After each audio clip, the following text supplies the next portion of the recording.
अस्सलामुअलैकुम। હું અહેમદ મેતર, સુરત શહેર પ્રમુખ માઇનોરિટી સેલ, ગુજરાત માઇનોરિટી પ્રદેશ પ્રમુખ શ્રી અમજદ ખાન પઠાણ દ્વારા એક સુંદર પ્રોગ્રામનું આયોજન કરવામાં આવ્યું છે. ધોરણ 10 અને 12ના વિદ્યાર્થીઓ કે જે 70% ઉપર લાવ્યા છે તેમને પ્રોત્સાહન તેમજ મોટિવેશનલ થાય તે માટે શ્રેષ્ઠ પ્રોગ્રામનું આયોજન કરવા માટે આવ્યું છે.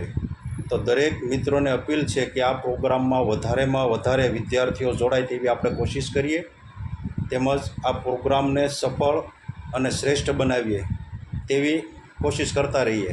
અને ઇન્શાઅલ્લાહ આ પ્રોગ્રામ શિક્ષણ માટે બેસ્ટ પ્રોગ્રામ છે, તો આને આપણે સફળ બનાવવો આપણા માટે ખૂબ જ જરૂરી છે. એટલે ઇન્શાઅલ્લાહ દરેક મિત્રોને અપીલ કરું છું કે જે વિદ્યાર્થીઓ જે 70% ઉપર લાવ્યા છે એમને આપણે જોડીએ અને પેલું સ્કેનર આપ્યું છે એમાં સ્કેન કરીને એમની બધી વિગતો ભરીએ અને આ પ્રોગ્રામને સફળ બનાવીએ. જય હિન્દ.